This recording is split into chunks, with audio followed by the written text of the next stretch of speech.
Tujuan dan fasilitas yang didapatkan guru penggerak. Kementerian Pendidikan, Kebudayaan, Riset, dan Teknologi Kemendikbudristek gencar mensosialisasikan dan mendorong para guru di seluruh Indonesia untuk mengikuti program guru penggerak. Program ini merupakan salah satu program unggulan pemerintah untuk mendorong meningkatkan kompetensi guru.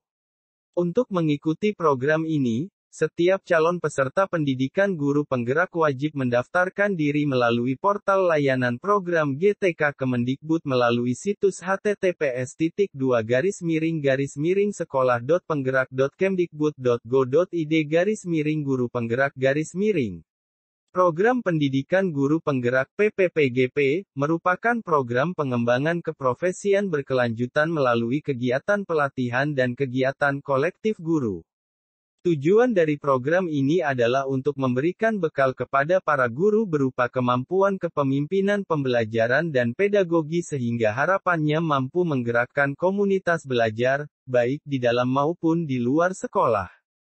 Selain itu, guru penggerak memiliki potensi menjadi pemimpin pendidikan yang dapat mewujudkan rasa nyaman dan kebahagiaan peserta didik ketika berada di lingkungan sekolahnya masing-masing. Pada dasarnya guru penggerak dibentuk untuk menjadi pemimpin pembelajaran yang menerapkan merdeka belajar. Guru penggerak juga berperan dalam menggerakkan seluruh ekosistem pendidikan guna mewujudkan pendidikan yang berorientasi pada peserta didik.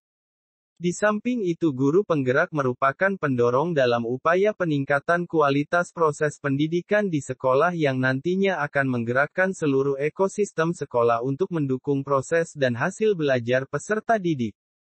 Prinsipnya adalah hasil belajar peserta didik tidak hanya diukur dengan nilai-nilai berupa angka, melainkan juga pada karakter dan sikap peserta didik yang tertuang dalam profil pelajar Pancasila. Program Guru Penggerak PGP, dirancang untuk mendukung hasil belajar yang implementatif berbasis lapangan dengan menggunakan pendekatan andragogi dan blended learning selama 6 bulan. Adapun model kegiatan PGP yaitu dilaksanakan menggunakan metode pelatihan dalam jaringan, daring, lokakarya, dan pendampingan individu. Proporsi kegiatan terdiri atas 70% belajar di tempat bekerja on-the-job training, 20% belajar bersama rekan sejawat, dan 10% belajar bersama narasumber, fasilitator, dan pendamping pengajar praktik. Sementara itu, tujuan dari dilaksanakannya rekrutmen guru penggerak adalah untuk mendapatkan guru-guru yang berkualitas. Sasarannya yakni guru jenjang TK, SD, SMP, SMA, SMK, dan SLB. Adapun persyaratan menjadi guru penggerak adalah guru yang telah dinyatakan lolos seleksi pada setiap tahapannya. Calon guru penggerak akan mengikuti proses pendidikan guru penggerak selama 6 bulan.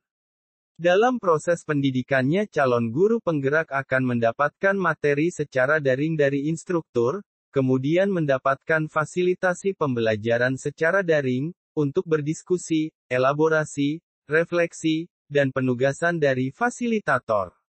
Sementara di wilayahnya sendiri, calon guru penggerak akan mendapatkan pendampingan individu secara luring, daring dari pengajar praktik dan melakukan lokakarya bersama guru penggerak lainnya. Kementerian Pendidikan, Kebudayaan, Riset, dan Teknologi Kemendikbudristek kembali perkuat kebijakan Merdeka Belajar. Esensi kebijakan Merdeka Belajar adalah kebebasan bagi siswa dan mahasiswa dalam memilih pembelajaran yang disukai dengan cara yang disukai pula. Orang tua maupun pendidik tidak lagi dapat memaksakan kehendak kepada anak untuk menyukai bidang kompetensi yang tidak anak sukai.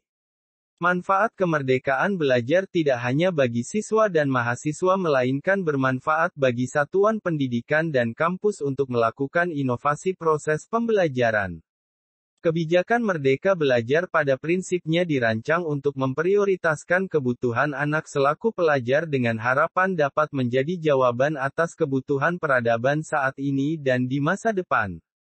Berdasarkan paparan Direktur Jenderal Pendidikan Vokasi, Kemendikbudristek, Wikan Sakarinto, beberapa program kebijakan Merdeka Belajar dalam peta jalan pendidikan yang ditargetkan akan dicapai dalam beberapa tahun ke depan yakni 1. Pengurangan kesenjangan asesmen nasional. Pengurangan kesenjangan dalam asesmen nasional yang terdiri dari asesmen kompetensi minimum AKM, survei karakter, dan survei lingkungan belajar antara sekolah dan kinerja terbaik dan terendah, skor PISA, jumlah sekolah penggerak, dan angka partisipasi kasar. Dalam 15 tahun ke depan Kemendikbudristek menargetkan angka partisipasi kasar untuk prasekolah mencapai 85%, sekolah dasar SD sebanyak 100%, sekolah menengah pertama SMP sebanyak 100%, dan sekolah menengah atas SMA sebanyak 100%. Sementara itu, untuk sekolah penggerak ditargetkan mencapai 30.000 sekolah. 2. Program Guru Penggerak dan Tenaga Kependidikan. Program terkait guru dan tenaga kependidikan yakni peningkatan jumlah guru yang lulus program pendidikan profesi guru (PPG) baru, jumlah guru penggerak, kepala sekolah yang diangkat dari latar belakang guru penggerak, kepala dinas pendidikan daerah dipilih berdasarkan persyaratan yang ditetapkan Kemendikbudristek, serta pengawas diangkat dari latar belakang guru penggerak. Dalam 5 tahun ke depan, Kemendikbudristek menargetkan guru penggerak sebanyak 100.000 orang, PPG baru sebanyak 200.000 orang, kepala sekolah yang berasal dari guru penggerak sebanyak 50.000 orang, kepala dinas pendidikan sebanyak 20%, dan sebanyak 50% pengawas diangkat dari guru penggerak.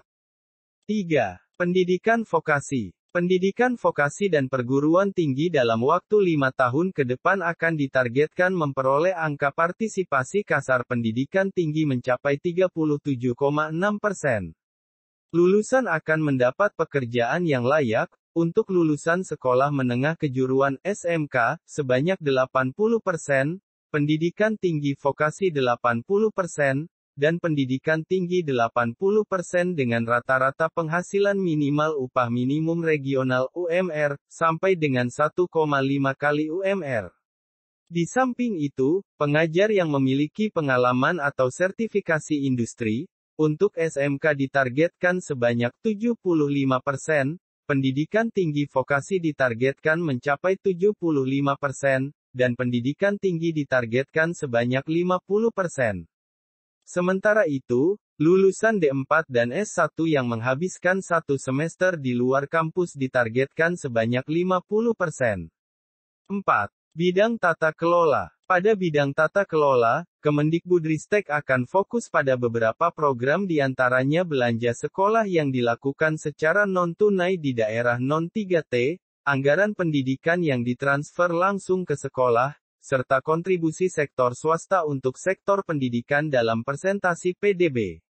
Dalam 10 tahun ke depan, Kemendikbudristek akan menargetkan 100% sekolah di daerah non-3T melaksanakan belanja sekolah secara non-tunai, 40% anggaran pendidikan sudah ditransfer langsung ke sekolah, dan 1,2% sektor swasta berkontribusi untuk pendidikan.